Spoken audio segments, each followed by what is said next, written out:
Салом алейкум, ака. Чӣ хабара? Хейҷи Наврӯзтон муборак. Инам хеле гап хабар фаҳмидем. Ванефси камтар ин 6 бояда контракт дошт, 5 та навзадагия. Як бои дигаш мондагия то моҳи август бояд баромад кунад. Шагоина зур, овоз зур хуштар мерем. Салом алейкум, ака Зулфуҷон. Моинҷон созем, корам хуб? Бегӯам як гап хабар омада. То меган 31 август наге контрактш буда мега ванефсида. Акил ҳам хиасай.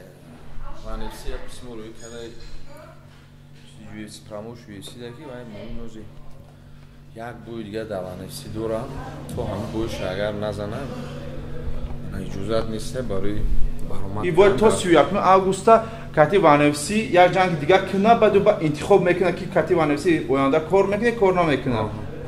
То 31 августа срок дора ванефси то ҳам 31 августа моин ҳақ надошта дар ягон организасияга баромад кардам. И контракте ки 6 та ҷанг монда дошта катиша? 6 та 5 та ҷанг шад зарондаги, як ҷангам мондаги да. Аз сабаб ки чанд қаб надодан, бой надодан, хай Оз хуб ҳам ранги заинтересован шудан ки UFC кате имзо монд. Айхе дести ҳастен ки шумо письмо кардестен ки яки то 20 апрел иҷозат шумета, яке мега официально UFC наброварда. Озираша наброварда, просто ҳам почта, электронни почтаи моинда письмо омад ай федератсия ванефси ки шумо ҳақ надоред дар дигар организатсия баромад кунед. Агар шумо баромад кунед, мо шуморо ба ҳам организасияге баромад мекунем, суд наметем, барои он ки шумо дар таги контракти мо ҳастем. Бо промоушни ва ҳосин. Значит, и агар ки чист официально то 31 августа ира бой натия ванефси, значит 31 август мо уже ай сентябр уже боварӣ дорем ки UFC да баромад мекуна. Я чи дига ҳами 31 да ҷангш дод надод уже фарқ тамом бояд ки мо 4 та контракт барои як контракт барои 4 бой дар UFC дорем, муддат надорад. Уже навиштаги дар бораи ки 20 мода бояд Муин Ғафуров 4 та бой дар промоушни 20 мод. Значит, да як ҷангш 5 мода расход гирифтага будаём. Баъди якум ҷанг ҳамин чи включат мешад. ҳамя чи муи ҳами чи фаҳмиди ягон дилшикастаги ягон зиқӣ шиди? Не, ин чиза барои ки ма худам намедонистам ки дар 6 бояда ванефси контракт кардаги будам. Аз сабаби хай он пеш кардаги будам дар ёд набуд бо ма дар байни чанд сол дар чанд организация дига баромад кард ягон проблема нашуд ку? Ба ё нагуфта будан ягон чи ки мо ихали ё ки вақте ки моро бой надодан акай аҳкам ина бо ҳамроҳи акай зур бо менеҷер қати гап зада буданд, ягон проблема набуд. Рӯзе ки UFC уже контракт рӯи кард, хайна шигрихдо контракт кардем. Намедонам як бора ҳам хали проблема шуд. Ирана гуфта намонем ки ягон чи патера надорем мо.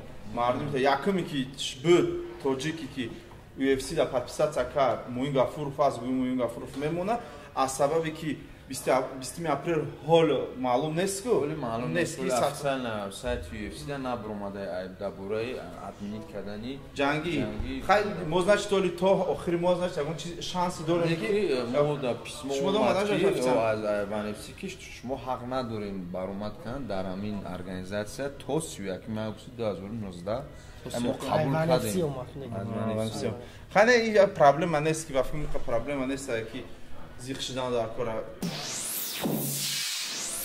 Бо мега ки ҳамо пас туй дорим ӯ инҷо гуфтан хабар.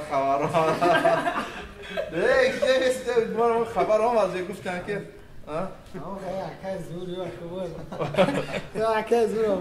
ай UFC зиқт кардану бо ай туй хурсанд кард. Не ки UFC бо чи зиқ нашавад ки якум контракте ки карди ту карди.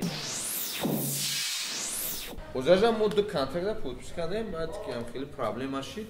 Озажа хай ки ванефси ҳам яке аз организатсияи вай мо ҳурмат мекунем, мо бояд гапҳоро накунем. Яке ки аз промоушни якуми калонтарин баромад карда будед ванефси буд.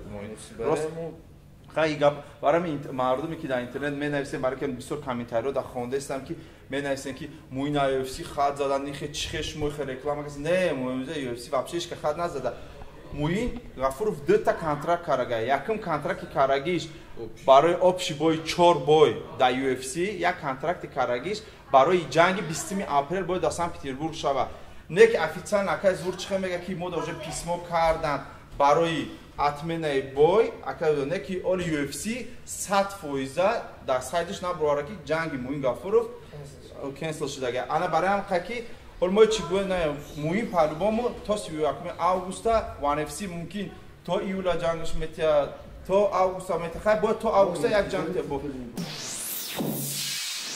ин ҳама документҳои чизоро ҳам пеш мебарам медонад чӣ гап шудааст гуфтива ки ҳами то 31 мо расслабиться намекунем ин машқиш давом додам мегирад аввало наврӯзи ҳамат муборак мардуми тоҷик чӣ хеле ки дидед пешаи наврӯзӣ мо контракти UFC-ро қабул кардем дар 4 бой ва дар як бое ки бо Мавсар Евлоев қатӣ ҳамин ҳисоб ки хеле гап хабарҳои фаҳмидем дар интернетҳо дар ҳамаи чизо ҳар хела гапҳоро менависанд не ки ман ҳамчун тренер мегӯм ки мо сабр мекунем ина контракта қабул кардем бо далши сабр мекунем ҳозир бо интизори пояси ONE FC-ро будем ки моро пояси ONE FC медиҳам бо аз ҳисоб ки мо контракти UFC-ро ки қабул кардем бо хела хирсан шудем ҳеҷа бачаҳоро сарҷамъ кардем ҳама сборни командаро ҷамъ кардем барои ҳамин хотир ҳама да гуфтанием ки сабр кунен UFC ша меша ONE FC ша меша ҳамаш меша машқ кунен бозам машқ кунен ҳамаш меша мардум